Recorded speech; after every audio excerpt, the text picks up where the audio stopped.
Welcome my dear viewers. आज की इस ऑनलाइन क्लास में आपका बहुत बहुत स्वागत है।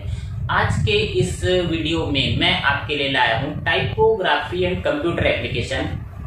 जिन स्टूडेंट्स के पास ये सब्जेक्ट है और उनको सीबीएसई का एग्जाम देना है और वो स्टडी कर रहे हैं, यानी उनको 2024 सीबीएसई का एग्जाम देना है और अच्छे से स्टडी करना चाहते हैं। और अच्छी स्टडी करने के लिए आपको जैसा कि पता ही होगा कि लास्ट ईयर के क्वेश्चन पेपर बहुत हेल्पफुल होते हैं। अगर आपने क्वेश्चन पेपर नहीं देखे तो आपकी स्टडी अधूरी रह जाएगी। तो वो क्वेश्चन पेपर देखने जरूरी हैं और उनके आंसर भी मिल जाए तो और भी अच्छा है। तो लास्ट वाले वीडियो में मैंने 2023 टाइपोग्राफी 12th क्लास के पेपर के ए पार्ट यानी ऑब्जेक्टिव टाइप क्वेश्चंस के आंसर आपको बताए थे। आज मैं बताऊंगा बी पार्ट। सारा क्वेश्चन पेपर ए और बी दो पार्ट में डिवाइड होता है और बी पार्ट में सब्जेक्टिव टाइप यानी डिस्क्रिप्टिव वाले क्वेश्चंस होते हैं और कितने क्वेश्चन होते हैं, कितनी चॉइस होती है, ये सब आपको इसी वीडियो में बताया जाएगा। वीडियो को आपने एंड तक देखना है। जैसा कि आपको पता है टाइपोग्राफी, टाइपिंग और कंप्यूटर दोनों को मिलाकर बनाए। तो आपको ये आपने जो स्टडी की होगी, क्वेश्चन पढ़े होंगे, हो सकता है कुछ नए टाइप के क्वेश्चन आपको इस वीडियो में मिले। जैसा कि ये जो ऐसे क्वेश्चन है जो आपको डेली लाइफ में भी काम आने वाले हैं, यानी आप अपने पीसी को, आप अपने लैपटॉप को किस तरह से वायरस से बचा सकते हैं। तो ये तो डेली यूज में काम आने वाले क्वेश्चन और इन क्वेश्चंस के आंसर्स भी मिलेंगे। वायरस, एंटीवायरस होता क्या है, वायरस से हम कैसे बचा सकते हैं। एक्सेल से रिलेटेड कुछ क्वेश्चन ऐसे हैं, यानी एक्सेल में आप कौन कौन से ऑपरेटर्स का यूज करते हैं। तो आपने ऑपरेटर्स यूज किए होंगे लेकिन आपको पता ही नहीं कौन कौन से ऑपरेटर्स। तो ये सब प्रश्न, जिस तरह के प्रश्न आपको एग्जाम में आएंगे, सीबीएसई के एग्जाम में आ चुके हैं। अब वैसे question same pattern, same question paper तो नहीं आएगा, लेकिन उससे आपको आइडिया लग जाएगा कि आपकी स्टडी कितनी हुई है। अगर ये वाले प्रश्न आते तो आप उसका उत्तर कैसे देते। तो बहुत सारे प्रश्न 2 मार्क्स के क्वेश्चन और उसका आंसर कितने वर्ड्स में देना है। 3 मार्क्स के क्वेश्चन किस तरह के आएंगे, उनका आंसर कितने शब्दों में देना है, किस तरह से देना है। और 4 मार्क्स वाले क्वेश्चन कितने आएंगे, कितनी चॉइस होगी। तो ये सब आज वाले वीडियो में आपको देखने को मिलेगा। तो आज का वीडियो मेन टॉपिक जो है शुरू करते हैं। Typography computer application class 12 section B. As you are watching on your screen there is a question paper typography and computer application class 12 session 2022-23 theory question paper है आपके सामने।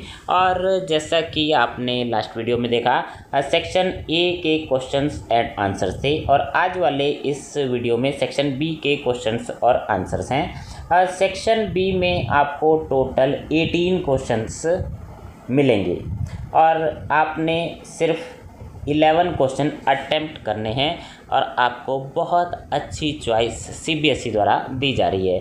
तो देखते हैं वो कौन से 18 क्वेश्चन हैं सेक्शन बी के, जो सब्जेक्टिव टाइप क्वेश्चन हैं जो आपको सॉल्व करने हैं। जैसा कि मैंने आपको पहले बताया है 18 क्वेश्चन है, 11 क्वेश्चन ही सॉल्व करने हैं। और जैसे ही इंस्ट्रक्शन दी हुई है वो क्वेश्चन के साथ साथ कितने मार्क्स का आंसर आपने, कितने वर्ड्स का आंसर आपने देना है, कितने मार्क्स का क्वेश्चन है, वो सब आपने ध्यान में रखना है। तो चलते हैं, देखते हैं सेक्शन बी। सेक्शन बी का पहला प्रश्न आपकी स्क्रीन पर है और question number 7। Name and explain 3 parameters that describe N individuals personality. Employability skill का प्रश्न है और आपने इन 5 क्वेश्चन में से किन्हीं 3 के उत्तर देने हैं और आपको मिलेंगे 6 मार्क्स। तो ध्यान रखें कितने मार्क्स का क्वेश्चन है, कितने क्वेश्चन आपने अटेम्प्ट करने हैं और आंसर देने की वर्ड्स की लिमिट भी आपको ध्यान में रखनी है। तो देखते हैं इस प्रश्न में क्या पूछा गया है। नेम एंड एक्सप्लेन 3 पैरामीटर्स पूछे हैं that describe individual personality. Personality को डिस्क्राइब करते हैं, यानी किसी व्यक्ति के व्यक्तित्व का वर्णन करने वाले 5 पैरामीटर आपने बताने हैं। तो 5 पैरामीटर का अगर आप आंसर देते हैं, there are 5 parameters that describe individuals personality. The one is openness, the second is consciousness, extraversion, agreeableness and neuroticism. इसी प्रश्न को अगर आप हिंदी माध्यम से समझना चाहते हैं तो हिंदी माध्यम वाले जो हैं वो नीचे दिए गए हैं। आपने 3 पैरामीटर्स के उत्तर देने हैं और आपको यहाँ पर 5 पैरामीटर के नाम बताए गए हैं, 3 को एक्सप्लेन किया गया है। आप इन क्वेश्चंस के आंसर को नोट करें। इसी तरह के प्रश्न आपके एग्ज़ाम में आ सकते हैं। हो सकता है कि प्री बोर्ड में एग्ज़ाम में इसी प्रश्न पत्र का सैंपल आपको सॉल्व करने को मिले। तो पहला है ओपननेस, दूसरा है एक्सट्रावर्जन, तीसरा है एग्रीएबलनेस, जो मैंने एक्सप्लेन किया है। आप इनके बारे में और जानकारी अपनी बुक से ले सकते हैं। खुलापन, बहिर्मुखता, सहमतता, हिंदी माध्यम से अगर आप समझना चाहते हैं तो आपके पास दोनों आंसर हैं। आप वीडियो को पॉज कर सकते हैं और आंसर्स को देख सकते हैं।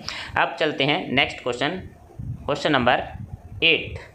पहले 6 प्रश्न जैसा कि आपने पिछला वीडियो देखा होगा वो 1 मार्क वाले हैं, और वो आपने अगर नहीं देखा तो पहले वाला वीडियो आप देख सकते हैं। और अब 8वां प्रश्न आपके सामने। Explain 2 veg by which one can become result oriented. ये भी एम्प्लॉयबिलिटी स्किल वाला प्रश्न है। और एक व्यक्ति किस तरह से रिजल्ट ओरिएंटेड बन सकता है, परिणामोन्मुख। हिंदी में अगर आप स्टडी कर रहे हैं तो हिंदी के शब्दों को भी समझने की कोशिश करें। रिजल्ट ओरिएंटेड किसी को बनना है तो 2 तरीके आपने बताने हैं। तो सबसे पहला तरीका है सेट क्लियर गोल्स। अगर आप किसी काम में हाथ डालते हैं और परिणाम पाना चाहते हैं तो आपका गोल क्लियर होना चाहिए। दूसरा तरीका है प्रिपेयर एन एक्शन प्लान। आपको एक एक्शन प्लान बनाना होगा ताकि आप रिजल्ट अच्छा प्राप्त कर सकें। तो ये 2 तरीके आपको पता होने चाहिए। और हिंदी माध्यम से जो अगर आप स्टडी कर रहे हैं तो आपको ये समझ लेना चाहिए कि आपका स्पष्ट लक्ष्य निर्धारित होना चाहिए। और दूसरा है एक कार्य योजना तैयार करें। अगर आपने कार्य योजना तैयार नहीं की तो आपको जो है सफलता मिलने में शंका रहेगी। इसी तरह अगला प्रश्न है क्वेश्चन नंबर 9 आपकी स्क्रीन पर।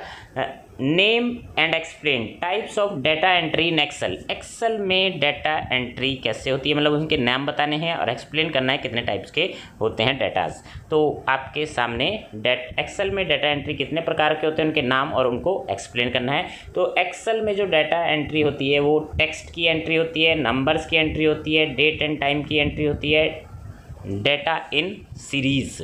तो ये सब एंट्रीज होती हैं और आप इनके बारे में एक्सप्लेन करेंगे। इन क्वेश्चंस को, इनके उत्तर को अपनी नोटबुक में नोट करें। इसके लिए जैसा कि मैंने आपको पहले बताया कि आप वीडियो को पॉज कर सकते हैं। इंग्लिश में नोट करना है, हिंदी में नोट करना है, दोनों माध्यम से आपको प्रश्न और उत्तर दिए गए हैं।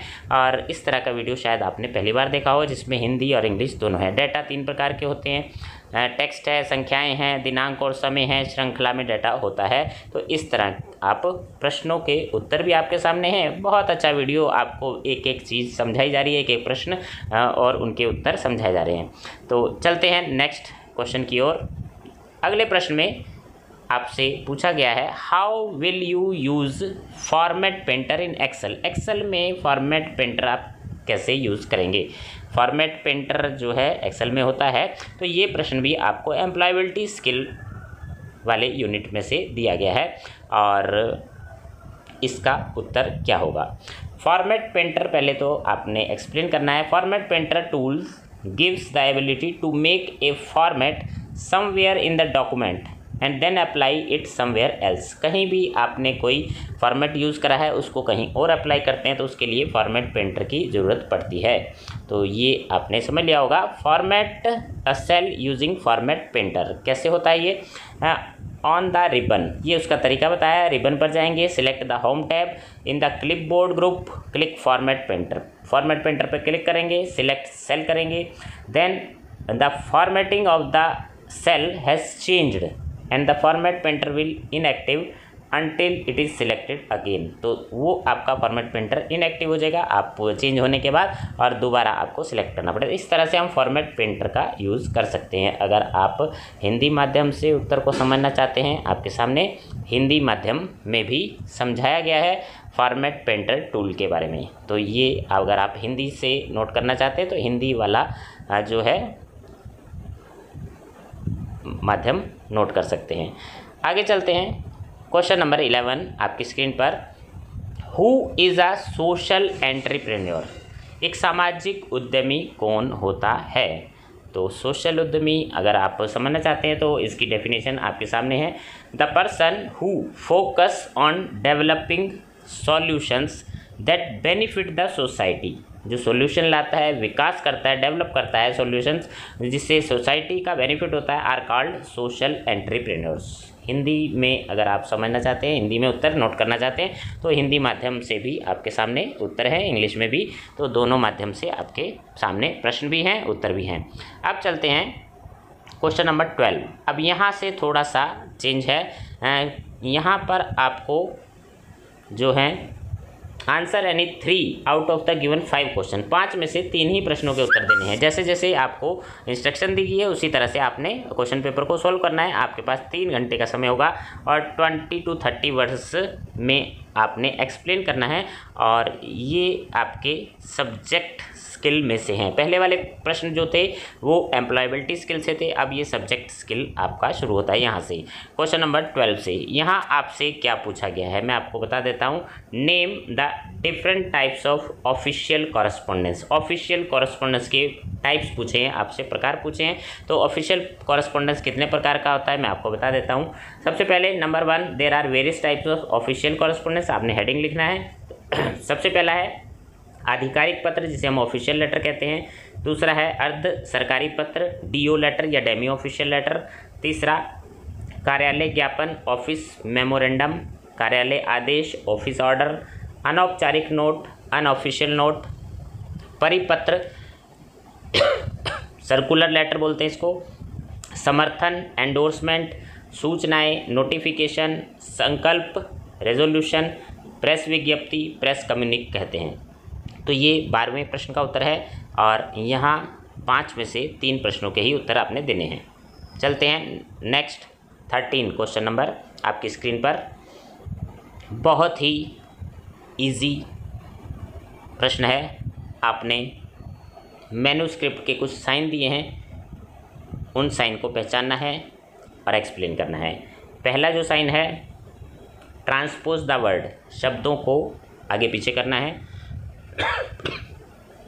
SP यानी करेक्ट स्पेलिंग, कुछ स्पेलिंग की एरर है, वर्तनी की त्रुटि ठीक करें। ये वाला साइन जो है न्यू पैराग्राफ, NP भी कह सकते हैं आप, या नया पैराग्राफ बनाने का होता है। और ये जो साइन है ये इंसर्ट द स्पेस, यानी यहाँ कुछ स्पेस की ज़रूरत है। तो 13 क्वेश्चन बहुत इजी, अगर आपने साइन देखे हैं तो आप इन साइंस को नोट कर लें, इनका उत्तर नोट करें। Question number 14 on your screen. इस क्वेश्चन में आपसे पूछा गया है, what are the differences between row and column. Column और रो के बीच में क्या अंतर होता है।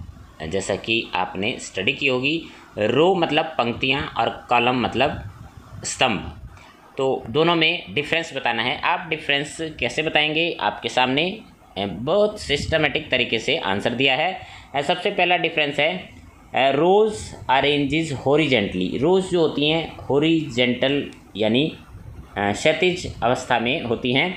कॉलम्स अरेंजेस वर्टिकल, ये कॉलम खड़ी अवस्था में लंबवत रूप में होते हैं। दूसरा डिफरेंस है, rows are arrange from top to bottom, और रोज़ जो होती हैं ऊपर से नीचे की ओर होती हैं। Columns are arrange from left to right, तो कॉलम जो होते हैं वो लेफ़्ट से राइट की ओर जा रहे होते हैं। आपके सामने उत्तर जो है हिंदी और इंग्लिश दोनों ही भाषाओं में हैं। और तीसरा अंतर आपके सामने स्क्रीन पर, रोज़ आर लेबल्ड, रोज़ के जो हो लेबल होते हैं यानी उनके नाम्स होते हैं वो 1 2 3 और उससे आगे एंड सो ऑन। कॉलम्स में जो लेबल होते हैं उनके नाम होते हैं ABCDZ, AAZ, XFD लास्ट होता है। तो ये भी अंतर है कि रोज़ के लेबल अलग होते हैं, कॉलम्स के लेबल अलग होते हैं। चौथा अंतर आपके सामने स्क्रीन पर क्या है मैं आपको बता देता हूँ। The maximum numbers of rows, रोज़ जो हैं आपके सामने हैं, बहुत सारी रोज़ हैं, लेकिन इसी के जो डिफरेंस है कॉलम्स जो होते हैं वो कम होते हैं। तो आप दोनों तरह के 4 आपके अंतर हैं, तो आप इनको याद कर लें। और आपकी बुक में भी इसी तरह से कुछ दिया होगा, लेकिन उसका दूसरे तरीके से एक्सप्लेन किया होगा, तो ये वाला तरीका सबसे बेस्ट है। अब चलते हैं नेक्स्ट क्वेश्चन नंबर 15 की ओर। 15 पावर पॉइंट प्रेजेंटेशन कैसे प्रिंट की जाती है। आपने अगर प्रिंट की है तो आपको पता होगा, अगर नहीं की है तो आप इस प्रश्न का उत्तर देखें तो आपको पता लग जाए। Explain the steps to print PowerPoint presentation. तो पावर पॉइंट प्रेजेंटेशन प्रिंट करने के लिए सबसे पहले print, click office button, print in the print dialog box, click the arrow next to print what. वो आपसे पूछेगा कि आपको क्या प्रिंट करना है। आपने slide, print a slide in a page, एक पेज में स्लाइड आपको चाहिए। हैंड आउट्स प्रिंट करने हैं, print the number of slide specified by user in a page, एक पेज में कितनी स्लाइड आपको प्रिंट करनी है। Notes page, print the slides and the speaker note, आपको स्पीकर नोट भी पेज जो चाहिए, तो इस तरह से नोट पेज बना सकते हैं।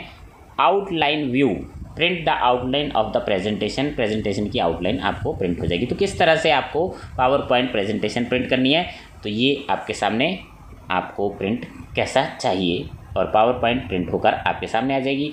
आपने अगर हिंदी माध्यम से प्रश्न का उत्तर नोट करना है तो एक बार फिर आपके सामने हिंदी वाला उत्तर भी है, इंग्लिश वाला भी है, तो आप इसके लिए वीडियो को पॉज कर सकते हैं, डाउनलोड भी कर सकते हैं।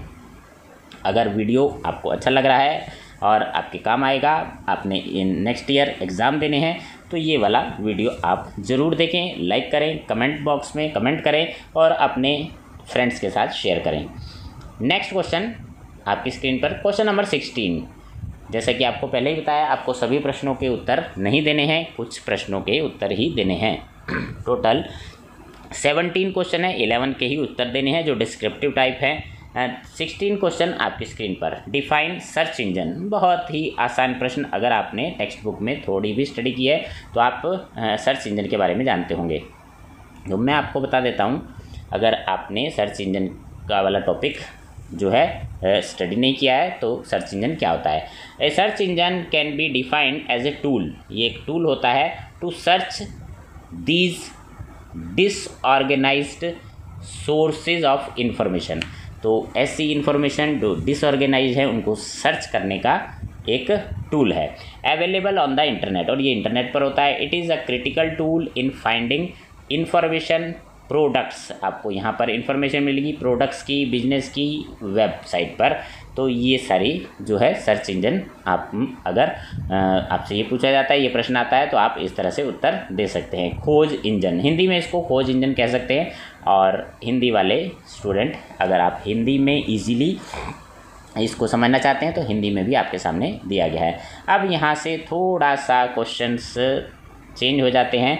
क्वेश्चन पहले आप पढ़ लें कि कितने प्रश्न करने हैं, यहाँ पर फिर चेंज दिया हुआ है कि कितने प्रश्नों के उत्तर देने हैं।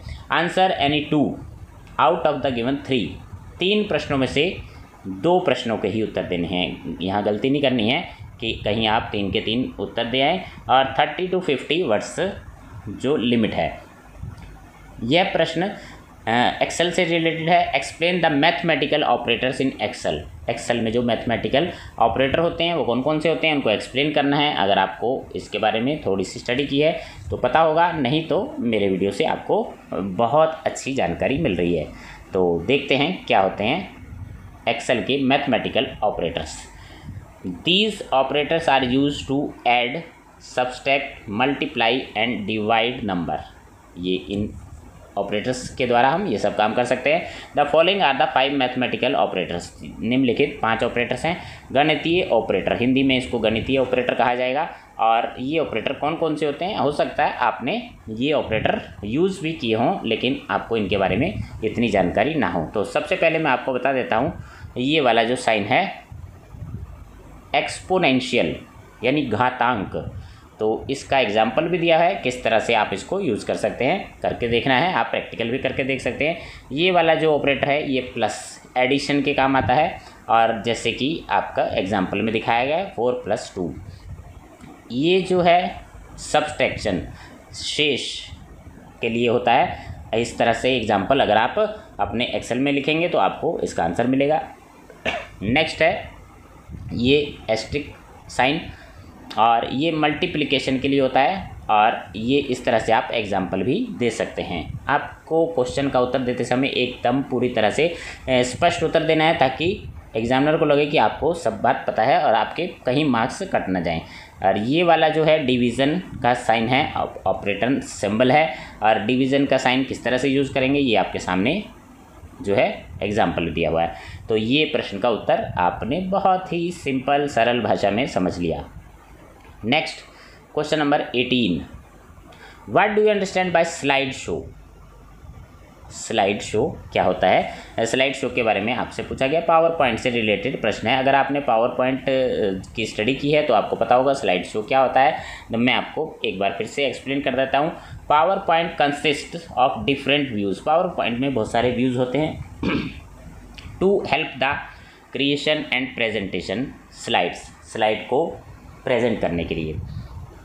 The views are normal view, पहला है normal view, slide sorter view, notes page and slide show. अब स्लाइड शो क्या होता है? Slide show it displays the presentation from the beginning with animation. ये जो स्लाइड शो होता है प्रेजेंटेशन को एनिमेशन के रूप में प्रस्तुत करता है। हिंदी माध्यम से अगर आप देख रहे हैं तो आप हिंदी माध्यम से भी नोट कर सकते हैं स्लाइड शो क्या होता है, स्लाइड शो व्यू क्या होता है, ये आपको एक्सप्लेन किया गया है। Next question number 19, write down the basic action of email. Email के एक्शन यानी ईमेल के मूलभूत कार्य आपसे पूछे गए हैं। ईमेल के कार्य क्या क्या हो सकते हैं? Basic action of email, A user can perform following basic action using the email service. Email service अगर आपने यूज़ किया है तो आपको उसके कार्य भी पता होंगे, क्या क्या कार्य होते हैं। तो यहाँ आपके सामने स्क्रीन पर बहुत सारे कार्य दिए हैं। पहला है रीडिंग, आप ईमेल रीड कर सकते हैं। दूसरा है रिप्लाइंग एन ईमेल, ये भी मूलभूत कार्य है, बेसिक जो है। और third one is forwarding an email, आपके पास कोई ईमेल आई आप उसको फॉरवर्ड भी कर सकते हैं। Printing an email, deleting email, हटाना। आप इस तरह से जो है ईमेल के जो बेसिक कार्य हैं, मूलभूत कार्य हैं, आप एक्सप्लेन कर सकते हैं। नेक्स्ट यहाँ पर फिर थोड़ा सा चेंज है, explain any 3 out of the given 5 question. 5 प्रश्नों में से आपने 3 प्रश्नों के उत्तर देने हैं और आपकी वर्ड लिमिट रहेगी 50 to 80 वर्ड्स, और ये 4 अंक वाले 3 प्रश्न हैं और 12 मार्क्स आपको मिलेंगे। 20 क्वेश्चंस, क्वेश्चन नंबर 20 में आपसे क्या पूछा गया है? Explain the difference between official correspondence and business correspondence. 4 number का प्रश्न है, आपको ज़्यादा एक्सप्लेन करना पड़ेगा, और बिजनेस और ऑफिशियल कॉरेस्पॉन्डेंस का अंतर बताना है। शासकीय पत्राचार और व्यापारिक पत्राचार के बीच में अंतर कैसे बताएंगे? तो सबसे पहले हम ऑफिशियल कॉरेस्पॉन्डेंस को एक्सप्लेन करेंगे, फिर बिजनेस कॉरेस्पॉन्डेंस को यानी व्यापारिक पत्राचार को। तो ऑफिशियल कॉरेस्पॉन्डेंस में आपको बता देता हूँ, official correspondence define official work letter and include all action of work in an office. The letters are written between different offices and department. ये ऑफिशियल जो शासकीय पत्राचार होते हैं ये विभिन्न विभागों, government, autonomous bodies and government and semi government bodies के द्वारा लिखे जाते हैं और रिसीव किए जाते हैं, उन्हीं के द्वारा प्राप्त किए जाते हैं, लिखे जाते हैं। तो उनके बीच में जो पत्राचार होता है वो ऑफिशियल कॉरेस्पॉन्डेंस कहलाता है। अब बिजनेस कॉरेस्पॉन्डेंस क्या होता है? Letters written by the business houses, जो व्यापारिक संस्थाएं दूसरी व्यापारिक संस्थाओं को या गवर्नमेंट ऑर्गेनाइजेशन को लेटर्स लिखती हैं, वो बिजनेस कॉरेस्पॉन्डेंस कहलाते हैं। इसमें क्या होता है? लाइसेंस के लिए आप अप्लाई करते हैं, या फिर मेकिंग रिप्रेजेंटेशन के लेटर्स होते हैं, मेकिंग कंप्लेंट्स होती है, letter written to their customers को लेटर लिखे जाते हैं, मेकिंग इंक्वायरी से रिलेटेड कुछ लेटर्स होते हैं, और एग्जीक्यूशन ऑफ ऑर्डर से related reminder, payment, circular letter, tender, quotation, appointment, termination, ये सब लेटर जो है बिजनेस कॉरेस्पॉन्डेंस में आते हैं। तो आपको क्लियर हो गया होगा ऑफिशियल कॉरेस्पॉन्डेंस और बिजनेस कॉरेस्पॉन्डेंस आपके सामने हिंदी माध्यम में और इंग्लिश में दोनों तरह से उत्तर एक्सप्लेन किया गया है। आप हिंदी और इंग्लिश जो भी आपको उचित लगे वो क्वेश्चंस को नोट ज़रूर करना है। आपका लिखने का भी अभ्यास हो जाएगा। अगर आप क्वेश्चन नोट करते हैं तो इनको लिख कर देख लें। एक बार आपने वीडियो में से देखकर लिखना है और उसके बाद आपने बिना वीडियो देखे याद करके इनको प्रश्नों के उत्तर देने का अभ्यास करना है। आपके बहुत अच्छे मार्क्स आएंगे। अगर आप ये वीडियो देख रहे हैं तो इसका मतलब आपने बहुत अच्छी स्टडी की है या करने जा रहे हैं। आपके सामने question number 21, explain the basic properties of formula. Excel से रिलेटेड क्वेश्चन है। फार्मूला की बेसिक प्रॉपर्टीज़ यानी मूल गुण पूछे गए हैं। तो बेसिक प्रॉपर्टीज़ कौन कौन सी है? पहला है, ए फार्मूला में कंसिस्ट ऑफ ऑपरेटर। फार्मूला में ऑपरेटर होता है, सेल रेफरेंस होता है, रेंज नेम होते हैं, वैल्यूज़ और फंक्शंस होते हैं। दूसरा है, a formula always start with equal sign. आपने देखा होगा जब भी फार्मूला स्टार्ट होता है तो उसकी बेसिक प्रॉपर्टी है इक्वल साइन से स्टार्ट होता है। तीसरा, when a formula is entered in the cell. जब भी फार्मूला जो है सेल में आता है and then the enter key is pressed, और एंटर की आप प्रेस करते हैं, only the calculated result is displayed. आपका फार्मूला हट जाता है और आपको रिजल्ट दिखाई देता है। तो ये भी फार्मूला की बेसिक प्रॉपर्टी है। और नेक्स्ट है, if a cell containing formula is made an active cell. और एक्टिव सेल जो है वहाँ पर आपने फार्मूला लिखा है, though it still shows the value but in the formula bar the formula is displayed. आपको फार्मूला बार में फार्मूला डिस्प्ले होता रहेगा। तो ये भी बेसिक प्रॉपर्टीज़ है फार्मूला की आपके सामने स्क्रीन पर। और आगे चलते हैं। इसी प्रश्न का उत्तर आपके सामने हिंदी माध्यम से अगर आप समझना चाहते हैं, सूत्र के मूल गुण हैं, ये आप नोट कर सकते हैं। और नोट करने का मैंने आपको तरीका बताया है। आपने अपने हाथ से पेन कलम और नोटबुक में नोट करना है। और वीडियो को अगर आप कहीं भी पॉज करना चाहते हैं तो आप वीडियो रोककर आप नोट कर सकते हैं। Next question number 22 on your screen, what is a presentation and what are its uses. ये प्रेजेंटेशन क्या होती है और ये किस काम आती है, यानी उसका क्या उपयोग होता है, ये आपसे पूछा गया है। और मैं आपको बता देता हूँ इसका उत्तर क्या होगा। आपके सामने प्रश्न है और इसी तरह के प्रश्न आपको एग्ज़ाम में आ सकते हैं। हो सकता है प्री बोर्ड एग्ज़ाम में आए, हो सकता है फाइनल में आए। सेम यही प्रश्न पत्र नहीं होगा, इससे मिलते जुलते प्रश्न होंगे। आपने अगर ये वीडियो देखा है, समझा है, नोट किया है तो आप इससे मिलते जुलते प्रश्नों के उत्तर आसानी से दे सकते हैं। तो प्रेजेंटेशन क्या होती है मैं सबसे पहले ये बता देता हूँ। ए presentation is a systematic display of information. एक व्यवस्थित तरीके से इंफॉर्मेशन को डिस्प्ले करना ये प्रेजेंटेशन होता है। इसमें शामिल होता है, it consist of A number of slide. बहुत सारी स्लाइड्स होती हैं जिसमें टेक्स्ट होता है, ग्राफिक्स होते हैं, मूवीज़ होती है, साउंड भी हो सकते हैं, ग्राफ्स भी हो सकते हैं। तो ये सब मिलकर एक जो है प्रेजेंटेशन बनती है। अब इसका यूजेस क्या है? It can be use to create an organize slide show. इस जो स्लाइड शो बनाने के काम आती है। स्पीकर नोट्स भी बन जाते हैं, हैंड आउट्स भी आप प्रिंट कर सकते हैं। दूसरा क्या है, it is use by teacher. ये टीचर्स के काम आती है एंड ट्रेनर्स के काम आती है। To make the lecture presentation. Lecture की कोई प्रेजेंटेशन है, आप इस तरह से आप लेक्चर देंगे तो आपका प्रभावी इम्पैक्ट अच्छा होगा। It is use in the corporate sector. और ये जो है प्रेजेंटेशन कॉरपोरेट सेक्टर में भी यूज़ होती है, जहाँ पर आप प्रोजेक्ट का कोई प्लान या कुछ स्ट्रेटजीज जो है आप रणनीति एक्सप्लेन करने जा रहे हैं। और next one is it improves the presentation with picture. Picture के साथ अगर आप प्रेजेंटेशन प्रस्तुतिकरण करते हैं तो आपको आपकी जो है प्रेजेंटेशन इम्प्रूव हो जाएगी। साउंड इफेक्ट भी आप इसमें दे सकते हैं, टेबल्स और चार्ट्स भी शो कर सकते हैं। तो ये सारी प्रेजेंटेशन के यूजेस आपके सामने हो सकता है आपने अपनी बुक में ये सब पढ़ा हो, लेकिन इस तरह से आंसर देना वो आपने इसी वीडियो से सीखा है। तो बहुत ही अच्छा वीडियो आपके काम आने वाला। आपने क्वेश्चंस किस तरह के आएंगे देखे हैं, आंसर आपको कैसे देने हैं, बहुत ही एक एक चीज़ आपको विस्तार से समझाई जा रही है। तो वीडियो को लाइक करना है और अपने फ्रेंड के साथ शेयर करना है। कमेंट बॉक्स में आपके कमेंट का इंतजार रहेगा। अब चलते हैं नेक्स्ट क्वेश्चन, क्वेश्चन नंबर 23। आपको सभी प्रश्नों के उत्तर नहीं देने हैं, जैसे कि आपको पहले ही बताया। जो सब्जेक्टिव टाइप क्वेश्चन है उनमें 18 क्वेश्चन में से 11 के ही उत्तर देने हैं। यहाँ आपसे 23 प्रश्न में पूछा गया, right the steps for finding information through search engine. Search engine से अगर आपको कोई जानकारी प्राप्त करनी है तो कैसे प्राप्त करेंगे, उसके स्टेप्स यानी उसके चरण लिखने हैं। सबसे पहले कनेक्ट टू द इंटरनेट, हमें इंटरनेट कनेक्शन की ज़रूरत होगी। ओपन ब्राउज़र, ब्राउज़र आपके पास जो भी ब्राउज़र है आप उसे ओपन कर सकते हैं। ब्राउज़र ओपेरा वगैरह आपके पास बहुत कोई भी ब्राउज़र हो सकता है। Type the address of the search engine in the browser, browser में आपने वो एड्रेस आपको क्या सर्च करना है वो लिखना होगा। Home page of the search engine opens, तो आपने जो सर्च किया है उसका होम पेज खुलेगा। Type the queries in the search box, और वहाँ सर्च बॉक्स में आप अपना प्रश्न देंगे और एंटर प्रेस करेंगे।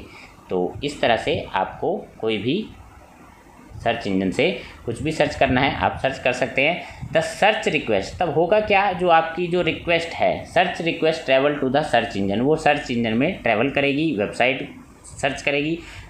There the query terms are matched against the index term, जो भी आपने पूछा है, जो भी आप जानना चाहते हैं वो अब वहाँ मैच की जाएगी और वहाँ डाटाबेस से मैच करके आपके सामने कुछ ऑप्शंस आएंगे। The matching reference are return to the computer, आपके कंप्यूटर स्क्रीन पर रिजल्ट आ जाएगा, आप उसमें से किसी पर भी क्लिक करेंगे तो आपको आपकी जो जानकारी है मिल जाएगी। तो हिंदी माध्यम से फिर मैं आपको बता रहा हूँ कि अगर आप समझना चाहते हैं तो ये आपके सामने हिंदी वाला उत्तर भी है। इंटरनेट से कनेक्ट होना पड़ेगा, ब्राउज़र खोलना पड़ेगा, सर्च इंजन का एड्रेस URL टाइप करेंगे, सर्च इंजन का होम पेज खुलेगा, बॉक्स में प्रश्न या जिज्ञासा टाइप करेंगे, एंटर दबाएंगे और खोज कर आपकी इन्फॉर्मेशन वो डाटाबेस में से आपके सामने प्रस्तुति करेंगे और आप उसमें से अपनी जो है इच्छित जानकारी प्राप्त कर लेंगे। अब अंतिम प्रश्न आपकी स्क्रीन पर। वीडियो बहुत बड़ा हो गया है, आपने बहुत ध्यान से सुना समझा और उम्मीद है आपको आने वाले एग्ज़ाम में बहुत ही अच्छे अंक लाने वाले हैं। नेम एनी 4 एंटीवायरस सॉफ्टवेयर, बहुत ही आसान प्रश्न। एंटीवायरस सॉफ्टवेयर के नाम and explain how you can protect your PC from virus, virus से अपने पीसी को कैसे बचा सकते हैं। एंटीवायरस के नाम बताने हैं, वायरस से पीसी को बचाने का तरीका भी बताना है। 2 चीज़ें आपसे पूछी हैं, 4 मार्क का क्वेश्चन है, आपको शब्द लिमिट ध्यान रखनी है और एक्सप्लेन भी ध्यान रखना है कि आपका आंसर भी एक्सप्लेन हो जाए। तो क्या है इसका answer, there are so many antivirus available in the market, market में बहुत सारे एंटीवायरस है। फॉलोइंग आर द नेम, और कुछ के नाम मैं आपको यहाँ बता रहा हूँ। Norton antivirus, McAfee, Kaspersky, Webroot, AVG, Quick Heal, eScan, तो ये सारे जो है एंटीवायरस के नाम हैं। अब आप अपने जो है पीसी को किस तरह से वायरस से बचा सकते हैं वो तरीके सभी को पता होने चाहिए। और अगर आपके पास ये सब्जेक्ट है तो आपको तो पता होना ही चाहिए, लेकिन आपके फ्रेंड्स को, क्योंकि आजकल सभी के पास पीसी लैपटॉप वगैरह है, तो किस तरह से हम वो वायरस से बच सकते हैं। वायरस से बचने का तरीका क्या है वो मैं आपको बता देता हूँ। यूज़ अपडेटेड एंटीवायरस प्रोग्राम, आपके पास जो एंटीवायरस है वो हर समय अपडेट रहना चाहिए। Do not copy pirated software नहीं यूज़ करना चाहिए, यूज़ लीगल सॉफ्टवेयर ही यूज़ करने चाहिए। Do not download suspicious shareware, कोई अगर आपके पास प्रोग्राम कोई आपको शेयर करता है और आपको संदिग्ध लगता है उसको आप डाउनलोड ना करें। Use a secure operating system, operating system आपका सुरक्षित होना चाहिए, उसी को यूज़ करें। Avoid letting the system to be used by unauthorized user, किसी अन्य व्यक्ति को अपना लैपटॉप अपना पीसी यूज़ करने के लिए अलाउ ना करें। कीप विंडोज़ अपडेटेड, विंडो आपकी अपडेट रहेगी तो भी एंटीवायरस जो है आपके पास वायरस नहीं आएंगे। The use the scanned USB drive, जब भी आप पेन ड्राइव, USB ड्राइव, की चेन ड्राइव यूज़ करते हैं तो उसको पहले स्कैन कर लें। तो ये सब तरीके अगर आप अपनाते हैं तो आपके पीसी में वायरस आने के चांसेस नहीं होंगे। और ये आपको अगर हिंदी माध्यम से नोट करना है तो आपके सामने उत्तर है, और आपने ये कमेंट बॉक्स में कमेंट करना है कि आपको ये जो है वीडियो कैसा लगा। और इसी तरह के अन्य वीडियोस देखने के लिए आपके पास इसी चैनल पर बहुत सारे वीडियोस हैं इसी टॉपिक से रिलेटेड, शॉर्ट हैंड से related, office procedure and practice से रिलेटेड। तो आप कोई भी वीडियो सर्च कर सकते हैं और अपना कमेंट दे सकते हैं। आज का वीडियो आपके लिए बहुत ही काम आएगा और आने वाले एग्ज़ाम में आपको बहुत हेल्पफुल रहेगा। Thank you for watching.